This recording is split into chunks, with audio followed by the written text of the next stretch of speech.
This is a solar-powered outdoor motion security light. I was given this to review for free. If you wanted to buy it, it would cost you $27. I was not paid for my review, and my opinions remain my own. Alright, so in the box we get the security light itself with this mounting bracket arm, a remote control to control the security light, and an instruction sheet that has English, looks like German, and tiny little bits of French, Italian, Spanish, and so forth.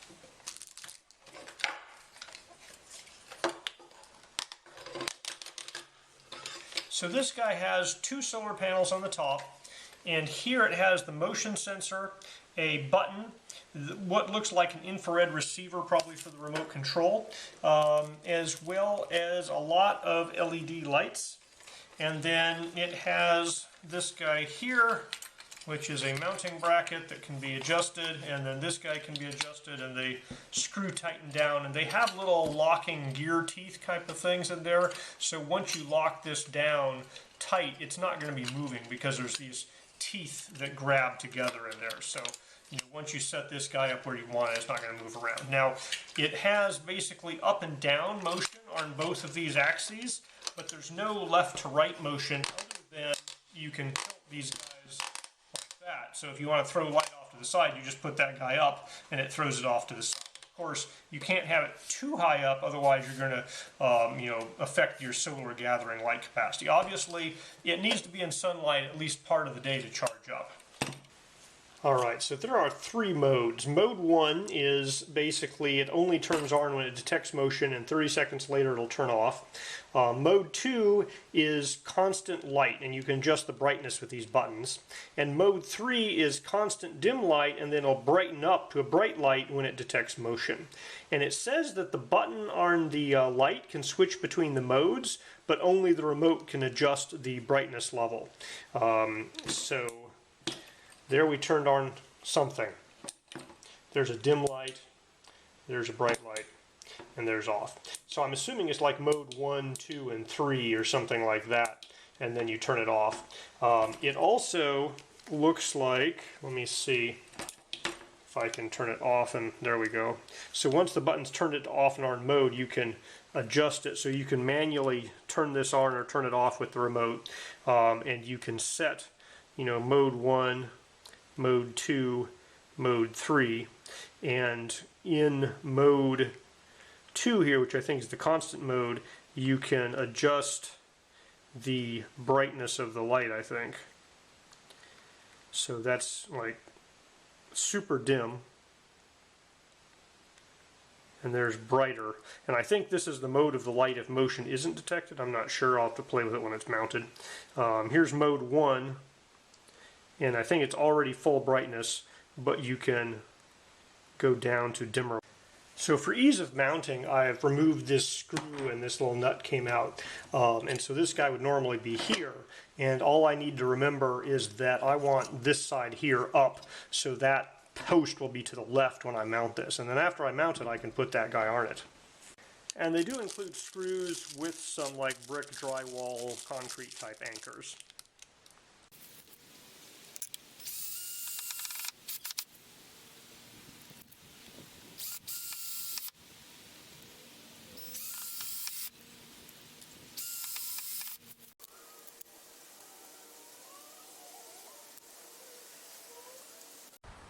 Now that looks a little low to me, although they did recommend 1.8 to 2.2 meters, so that there is basically at 6 feet. Now my particular mounting position here is not the best because it's directly underneath this tree, but the sun is behind me, and so it definitely is hitting the top of that unit. It's just not directly straight down on it. So I don't think I'm going to get the full 8 hours of charging time a day that they recommend, but I think that it'll be plenty for intermittent use with the motion detector going off. I don't know if it'll run it continuously all night, but it would definitely, be able to power this thing just when motion is detected. Now I've decided to tilt this panel up that way because in the morning the sun will be up over there. Also, it'll shine light over this way. It's just tall enough it won't beam me in the head. Alright, here's the front of my house. It's pretty dark. We have a little solar light. The neighbors over there have a Christmas display. This is where the solar motion light is. As I walk down the sidewalk, it turns on. And so this camera doesn't show it well, but it does provide light so you can kind of see where the sidewalk is. It's not super bright. It's not giant floodlight, but it's brighter than most of your little garden lights or your solar lights. You know, it has a decent number of LEDs in there, and you can clearly see, you know, underneath it you can clearly see enough to read, for example. And it casts a decent amount of light, far enough away you can see the ground. Well, not in the camera, you can't see the ground, but I can see the ground where I'm walking. Alright, I decided the front of my house had enough motion lights already, so I'm going to move this around to the back by the dock area. Alright, the screws they provide are relatively soft, so you go in and out twice and they start to get a little stripped there. Partially that's due to my bad technique, a lot of it's due to the metal of the screws. Alright, so this solar powered light has been sitting out on my pole in the rain for probably about a month now. I'm going to walk towards it and make sure it detects me and turns on. Yep, detected me and turned on. I'll back away so you get a feel for the amount of light this guy puts out. It looks a little brighter. This video camera is not super great at detecting light in low light situations, so it's lighting up an area I would estimate maybe a 50-foot area pretty well to see, you know, kind of a 50-foot circular area. It's well enough to see that, hey, there's people there and kind of what's going on in the area. There's a mode switch on the remote control here, so there's the remote control. So this is under the light. You can see the remote control. They have a couple of different modes. You can turn it off and turn it on. I'm going to be using, so also I can adjust the brightness. So this here is actually the brightest it does. So there's brightest mode. And then we'll go down a couple of brightness levels here. Let me see. There we go. Oops. So that's the lowest brightness. That's the lowest brightness. And that's the brightest. So it looks like there's three brightness modes. There's high, kind of lower, and lowest. Okay, so that's the lowest brightness mode. There's medium, there's high. If I put this in mode 3,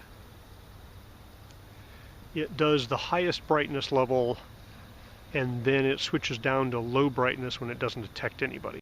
I don't know if you can see this in the video, but I am casting a good shadow, like across the lawn and into the house. And up there, it just turned off. Well, sorry, it didn't turn off. It went to the low brightness mode. So it's going to stay in low brightness mode. And when I get close to it and it detects my motion,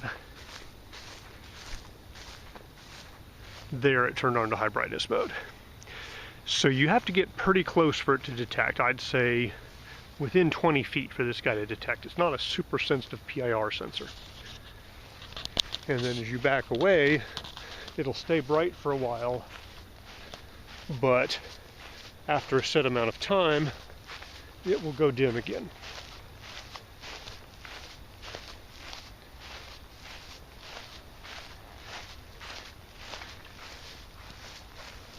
So there's the brightest mode.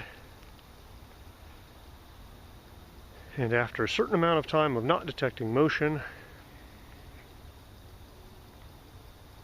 it goes down to dim mode. I'm going to try to wake up early enough tomorrow morning to check and see if that thing's still lit up in the morning or not in the early morning. Well, I didn't wake up early enough this morning to verify this guy was on this morning. We had a very dreary rainy day and it turned on as soon as it got dark, so it definitely has enough solar power to light up at night. Even after a dreary day. We're going to hopefully wake up earlier in the morning to see if it's still on before dawn. Alright, it is 6:45 a.m. and that light is still going out there, so it has enough power to get through the night. I've been pretty impressed with this guy. We've had like 3 solid days of just cloudy, dreary, rainy weather. And at night this guy turns on at the low level, and the next morning when I get up in, just before dawn, it is still lit up. So it has enough battery power to go all the way through the night. And it's maintaining that over 3 or 4 days here of cloudy weather. So it seems like that solar panel and battery are sized appropriately for the lights.